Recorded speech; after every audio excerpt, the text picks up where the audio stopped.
Assalamualaikum warahmatullahi wabarakatuh. A'udzu billahi samii'il 'aliim minasyaitonir rajiim. Bismillahirrahmanirrahim. Alhamdulillah summa alhamdulilladzi bi ni'matihi tatimmu shalihat. Wa bi dzikri habibih wa tanazzalu rahmat wal barakat. Wassalatu wassalamu ala asrafil kainat wa sayyidis sadat nabiyina maulana Muhammad sallallahu alaihi wasallam alaihi wa ala alihi wa sahbihi qadat. Asyhadu an la ilaha illallah wa la syarika lahu rabbul ardina was samawat wa asyhadu anna sayyidina Muhammadan abduhu wa rasuluhu sahibul ayati wal mujizat. Allahumma ya da'imal fadli 'ala al-bariyah ya basital yadaini bil 'afiyah ya sahibil ma'al misaniyah salli wa sallim ala sayyidina Muhammadin khairil wara sadiyah wa fir lana ya dal ula fi hadhil 'asiyah bi rahmatika ya arhamar rahimin amma ba'd.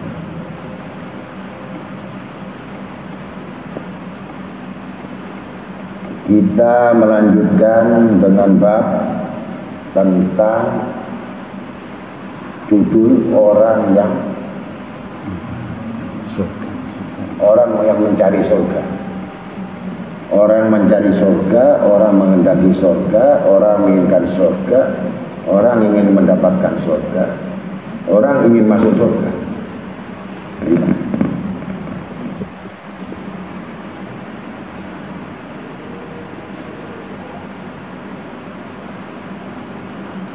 Dari riwayat Sayyidina Ali Karnujaha, ciri-ciri orang yang ingin masuk surga. Yang pertama adalah orang yang mengenal Allah. Yang kedua, orang yang mengenal setan, iblis musuhnya. Yang ketiga,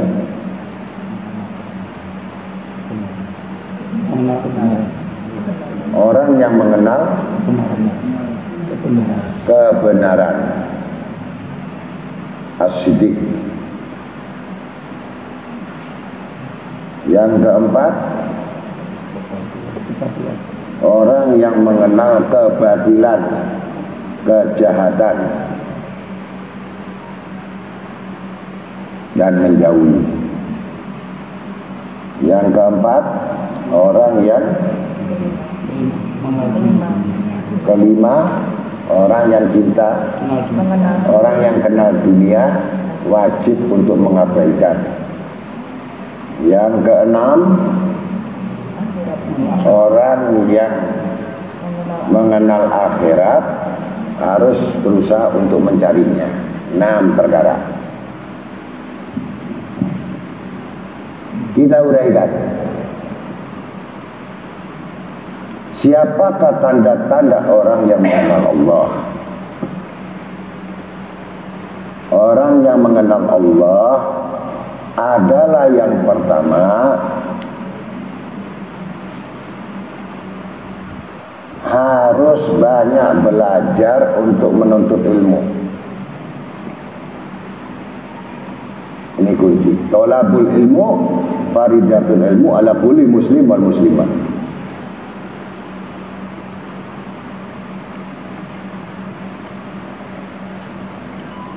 Thalabul ilmu walau kana bisik, ya.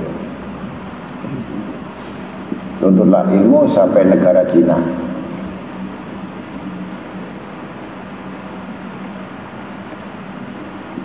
Jadi kalau kita melihat, setelah kita mengetahui dasar-dasar dari pengetahuan ilmu tadi, baru mengetahui jenjang yang pertama adalah riyadhah nafas. Riyadhah nafas itu ada melatih jiwa, melatih diri untuk ibadah terus menerus. Yang memiliki dasar yaitu pelajaran adalah tazkiyatun nafas, artinya belajar membersihkan sifat-sifat daripada jiwa atau diri dohir. Tazkiyatun nafas. atau tazkiyah nufus. Kemudian yang kedua, tazkiyal qulub, mempelajari bagaimana sifat-sifat membersihkan hati dari sifat-sifat kekotoran. Apa sifat kotornya hati ini yang paling banyak? Dari iri, dengki, hasud, sum'ah, riya, ujub, sombong, takabur, marah, dendam, cinta pujian, cinta kehormatan, cinta kekuasaan, ya, bahkan mencintai diri karena suka memuji diri. Maka orang yang suka memuji diri berarti mencintai diri, bukan mencintai Allah. Ini butuh riyadhah, latihan. Yang kedua,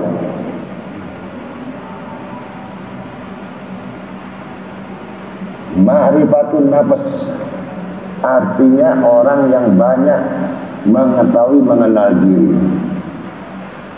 Orang yang banyak mengenal diri, tahu diri, pasti akan dikuatkan rasa malu pada Tuhannya. Hilang sifat angkuh, hilang sifat riya, hilang sifat ujub, hilang sifat pamer, hilang sifat kebanggaan, hilang sifat yang buruk-buruk di dalam hati itu wajib dihilangkan, bukan sunnah. Hukumnya wajib.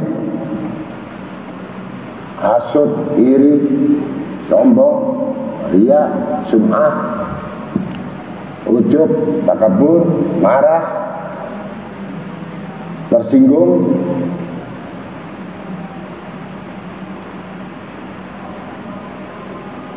kecintaan selain Allah,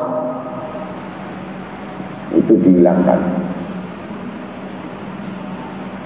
Ini cara mengenal diri. Kemudian yang ketiga, muhasabah, yang selalu menghitung amal. Apakah amal itu lebih banyak urusan duniawiyah atau lebih banyak urusan ukhrawiyah?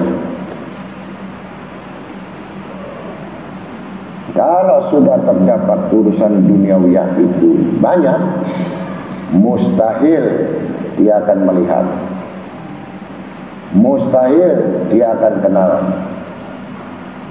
pada Allah, karena sifatnya ini tujuannya untuk mengenal Allah.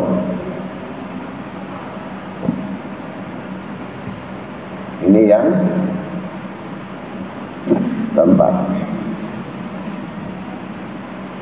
Terus menghitung mulai detik, mulai menit, mulai jam, mulai hari, mulai minggu, mulai bulan, terus tiada henti-hentinya 24 jam. Diketahui musuh-musuh muhasabah adalah kelalaian. Nah, kelalaian-kelalaian ini maka muncul sifat-sifat yang buruk di hati manusia. Itu sifat kelalaian.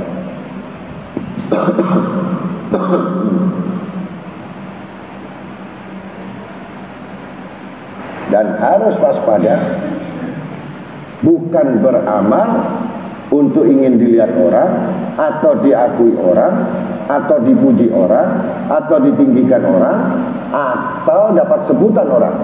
Tidak ada. Berarti ini bukan muhasabah. Karena muhasabah itu hanya menghitung hisab sebelum dihisab, menghitung amal sebelum dihitung amal oleh Allah, bukan urusan manusia. Tidak. Muhasabah li nafsi, artinya menghitung diri. Itu kuncinya.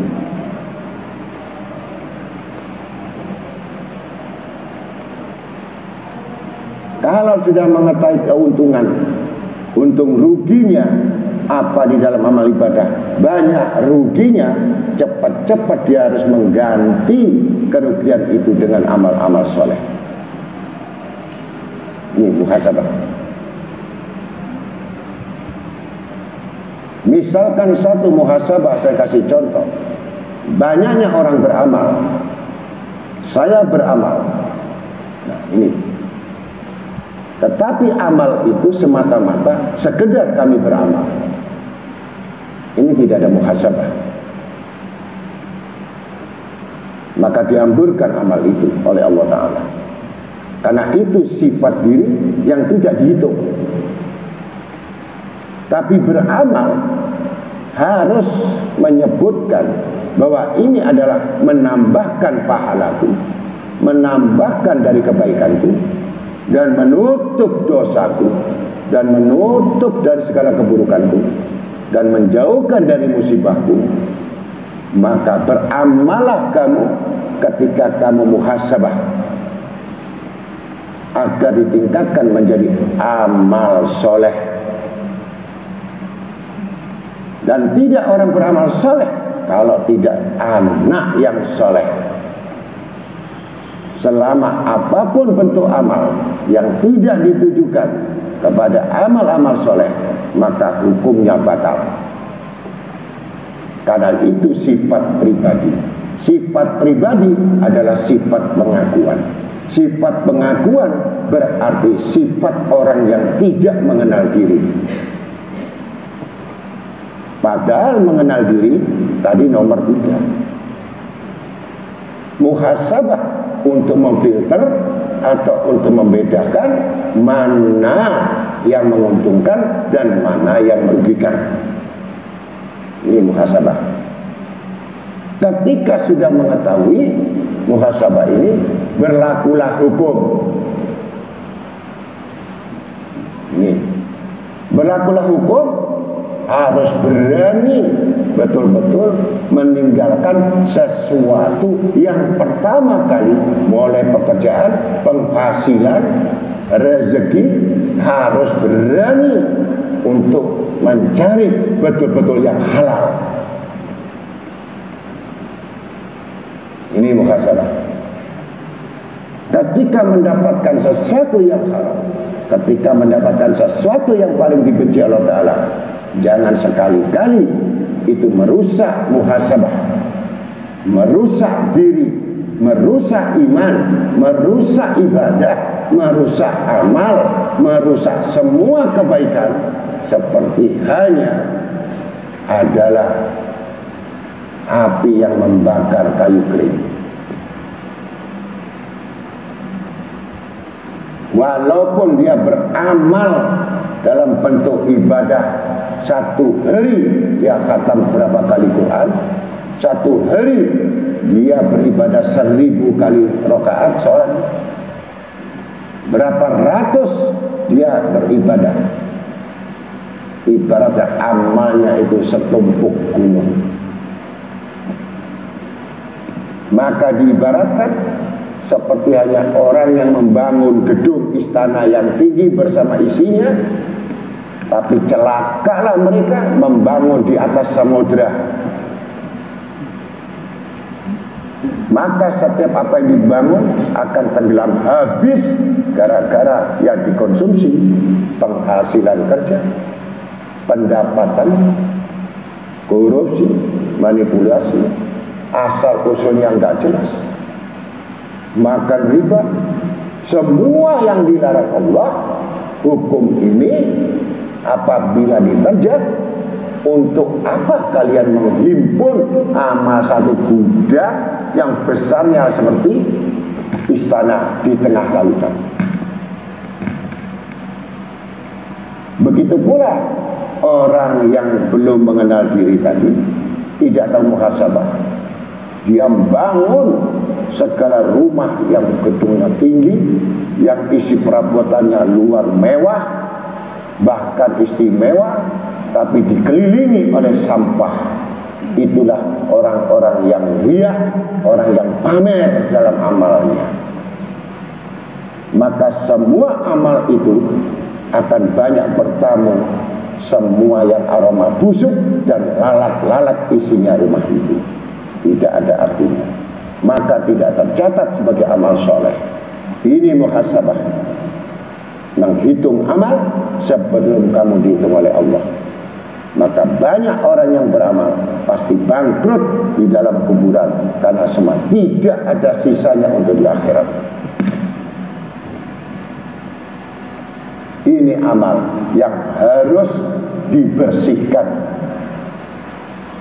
dengan muhasabah.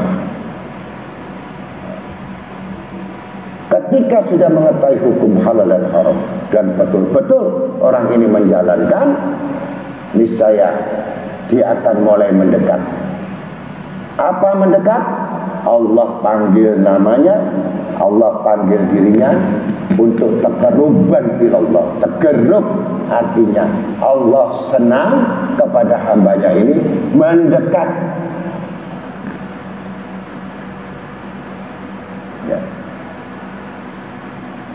Bagaimana cara mendekat? Selalu mendekatkan diri kepada Allah, selalu berzikir kepada Allah, selalu amal ibadahnya semua diperuntukkan oleh Allah sebelum mengenal Allah. Proses pertama, banyak orang bersyariat ini menyebut Allah sekedar huruf dan nama. Kemudian yang kedua, huruf alif itu dihilangkan, maka yang ada lillah. Ketika sudah sering menyebut nama Allah, maka dia adalah orang yang lillah. Lillah semua perbuatan karena Allah.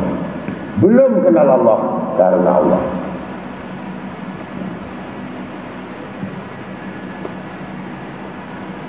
Kemudian yang ketiga disebut hilangkan huruf lam, maka lahu. Lahu ma fis samawati wa fil ardh. Lahu adalah yang menciptakan langit dan bumi, mengetahui.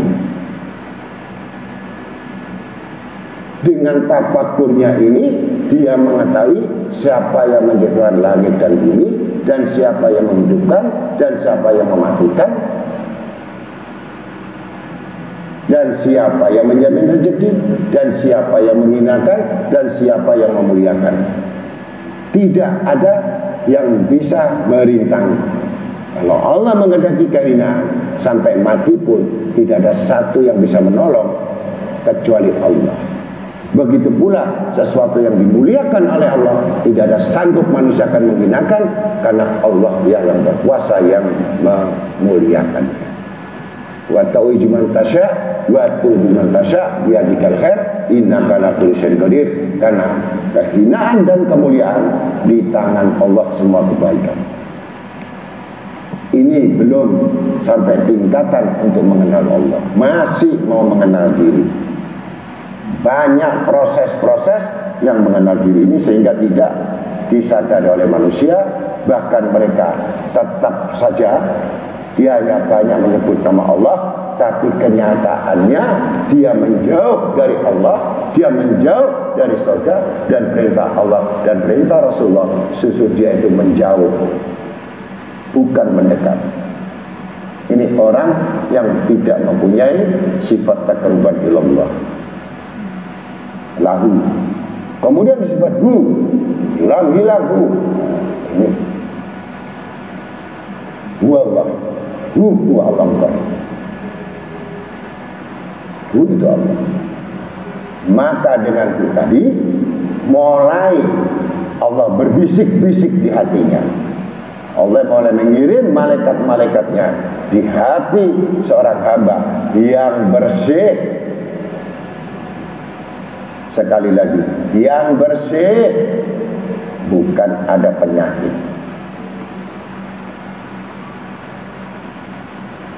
Karena kalau tidak bersih, malaikat tidak akan masuk di dalam hati orang yang hati kotor, sekecil apapun kotoran.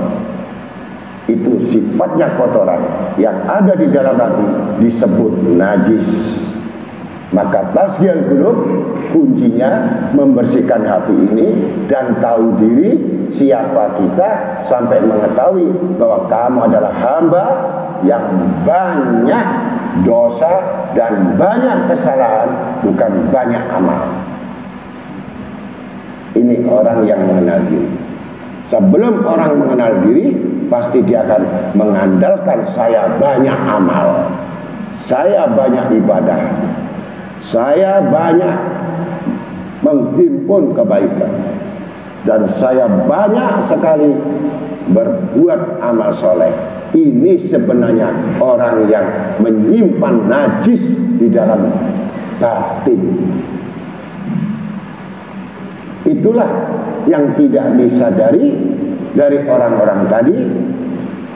Untuk mengenal Allah, tertipu dengan permukaan lahiriah yang begitu lisannya fasih, lisannya indah, lisannya berbicara itu ya seakan-akan membuat sihir sama manusia awam, khususnya pada sihir kepada orang-orang yang mempengaruhi agar mencintainya, agar orang peduli padanya, agar orang percaya kepadanya, agar orang itu mendekat kepadanya, karena ucapan-ucapan sebenarnya ucapan iblis yang tidak didasarkan petunjuk Allah. Dan petunjuk itu datang adalah semata-mata karena kebersihan hati, kebersihan jiwa, ketakwaan pada Allah. Maka dia mendapatkan petunjuk. Apa yang disampaikan di lidahnya sesuai dengan apa yang ada petunjuk di hatinya, yang semua narasumber dayanya adalah Allah.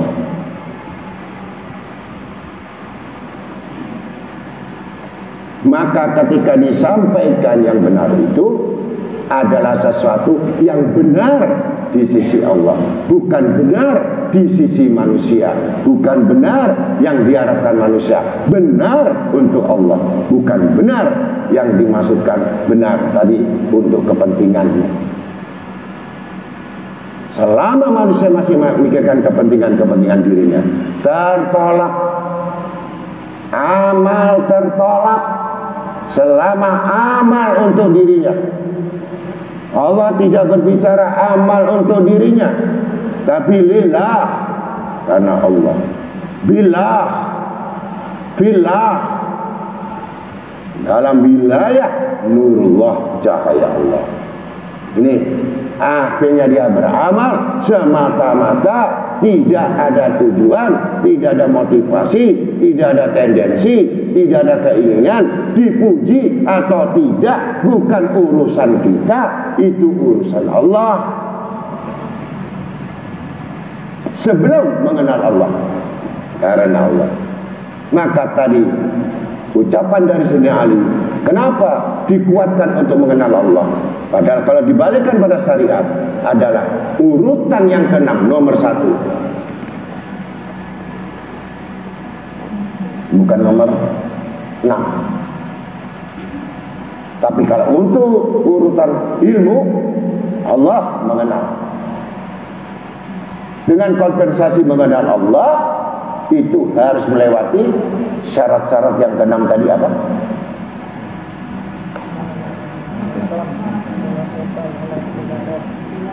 Harus mengerti bahwa amal ini sementara ini untuk akhirat, belum untuk Allah. Jadi tingkatan untuk akhirat saja itu sangat sulit dan sangat berlawanan, sangat bertentangan dengan orang-orang yang banyak pertimbangan, yang banyak cinta sama dunia, yang banyak mencintai dirinya, tidak akan sampai ke akhirat. Karena beramal untuk akhirat itu sudah jelas orang lillah.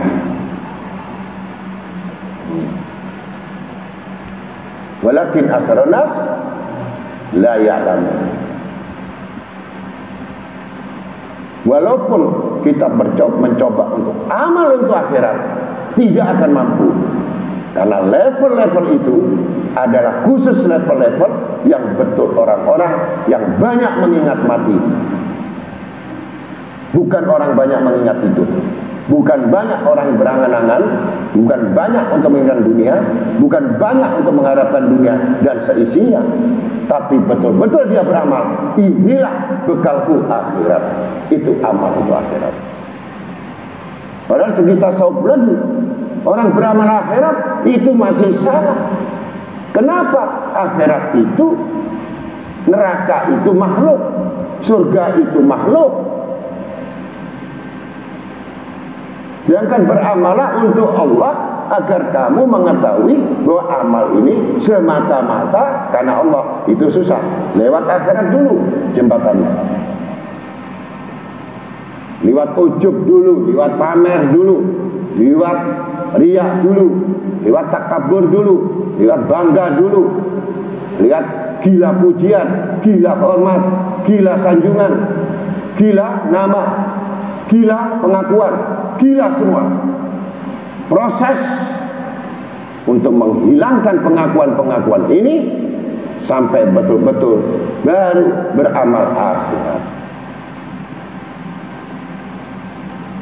Jadi kebalik. Kalau tadi mengenal Allah, kemudian dari muhasabah kamu harus mengetahui betul bahwa musuhmu yang terbesar, bahaya yang terbesar bukan dalam peperangan Badar, bukan peperangan yang besar, ada di dirimu, adalah hawa nafsu.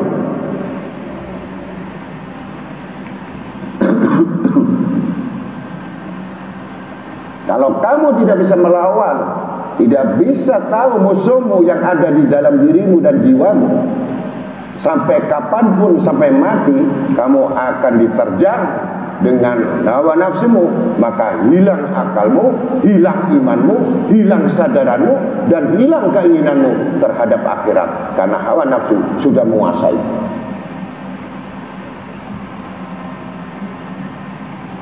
Ya, penyakit makin merajalela, riya makin muncul, penampilan makin muncul, ya, bergaya makin edar, semua akan pamer, semua apa yang dimiliki, walaupun kecil, kamu masih bangga dengan yang kamu miliki yang kecil saja.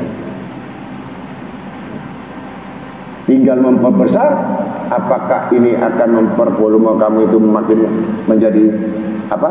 Setelah kekayaan kau dapatkan, kau akan haus lagi dengan kekuasaan. Dengan haus kekuasaan, pasti kamu haus daripada kepemimpinan. Kamu haus dari kepemimpinan, maka kamu jatuh dalam kehinaan. Apa tidak boleh? Itu boleh, tetapi harus melewati proses. Apakah orang yang demikian itu sudah mempunyai modal, fondasi yang kuat, agama yang kuat, Quran yang kuat, hadis yang kuat, sanad yang kuat, ilmu yang kuat, ketakwaan yang kuat untuk menghadapi masyarakat yang berjuta-juta tabiat. Bukan satu tabiat. Ini gila kekuasaan, gila pimpinan, gila sanjungan, gila pujian. Ketika tidak ada yang memuji, marah dia, seakan-akan kamu tidak menghargai aku. Itu, ini penyakit. Ini pertama, musuh. Ya kan? Allahumma sholli wa sallim